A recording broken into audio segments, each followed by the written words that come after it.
৭৮ সংখ্যক স্বাধীনতা দিৱস উপলক্ষে মই যিখন গ্ৰাউণ্ডত উপস্থিত হৈছোঁ এইখন হৈছে এখন পবিত্ৰ ঠাই।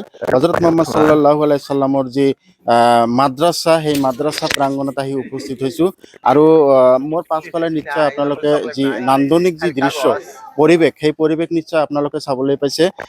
আৰু প্ৰথমে মই আপোনালোকক এই মাদ্ৰাছা গ্ৰাউণ্ডত উদযাপিত হোৱা ৭৮ সংখ্যক স্বাধীনতা দিৱসৰ যি পতাকা উত্তোলন কৰিলে উখল মাখল পৰিৱেশৰ মাজত মাদ্ৰাছা প্ৰাংগণত ৭৮ সংখ্যক স্বাধীনতা দিৱস মাদ্ৰাছা পৰিচালনা সমিতিয়ে এনেকে তেওঁলোকে আয়োজগাৰ কৰিছে। চাওক কিমান ধুনীয়া পৰিৱেশ এটা দিছে তেওঁলোকে, আৰু কিমান উখল মাখল পৰিৱেশ, কি সুন্দৰ পৰিৱেশ চাওক, ইমান ধুনীয়াকে তেওঁলোকে প্ৰথমে আপোনালোক আজিৰ স্বাধীনতা দেখুৱাই লৈছোঁ উদযাপন কৰি কেনেকে তেওঁলোকে আজিৰ ৭৮ সংখ্যক স্বাধীনতা দিৱস তেওঁলোকে পালন কৰিব লৈছে মাদ্ৰাছা এখনৰ ভিতৰত।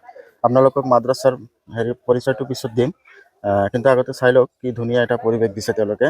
আজিৰ এই ৭৮ সংখ্যক স্বাধীনতা দিৱস উদযাপন উপলক্ষে তেওঁলোকে মাদ্ৰাছা গ্ৰাউণ্ডৰ ভিতৰত এনেকৈ ধুনীয়া এটা সাজ সজ্জাৰে তেওঁলোকে আজিৰ এই স্বাধীনতা দিৱস পালন কৰিবলৈ লৈছে। চাওক কিমান ধুনীয়া এটা পৰিৱেশ। আমি চাৰিওফালে দৃশ্যটো আপোনালোকক দেখুৱাই লৈছোঁ আগত। এয়া চাওক কি মনোৰম দৃশ্য এটা।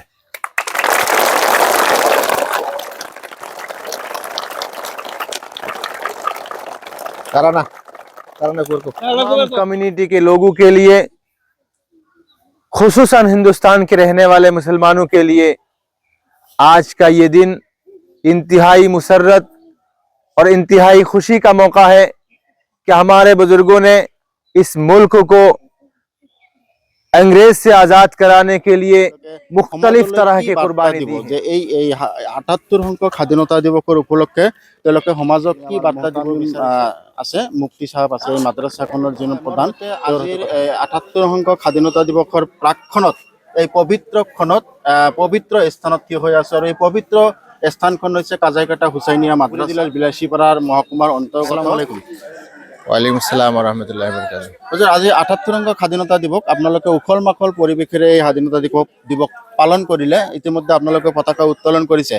আমাৰ অসমৰ মাদ্ৰাছাক লৈ সঘনাই এটা বিতৰ্ক আপোনালোকেও নিশ্চয় লক্ষ্য কৰিছে। এই ক্ষেত্ৰত আজি আপোনালোকে যেনেকৈ স্বতঃস্ফূৰ্তভাৱে স্বাধীনতা দিৱস উদযাপন কৰিলে, এই ক্ষেত্ৰত তেওঁলোকলৈ কি বাৰ্তা? মোৰ এটাই বাৰ্তা থাকিব যে অসমৰ মাদ্ৰাছা বা অসমৰ মুছলমান দেশপ্ৰেমী, দেশৰ কাৰণে নিজৰ পূৰ্বপুৰুষসকলে যি ধৰণে জান দিছে, মাল দিছে, কুৰবানী দিছে, আজিও দেশৰ কাৰণে কুৰবানী দিয়াৰ কাৰণে প্ৰস্তুত আছে।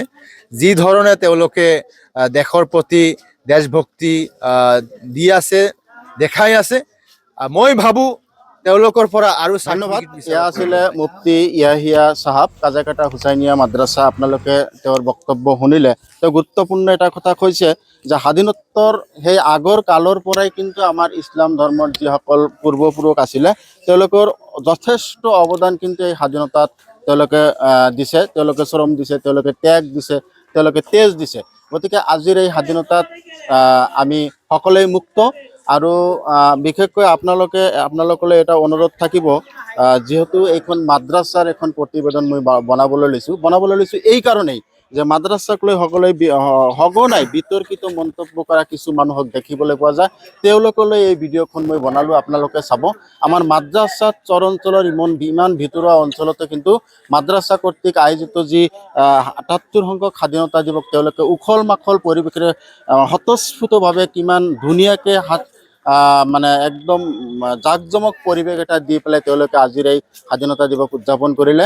সকলোলৈ অৱশেষত ৭৮ সংখ্যক স্বাধীনতা দিৱসৰ শুভেচ্ছা জ্ঞাপন কৰিলোঁ। ধন্যবাদ।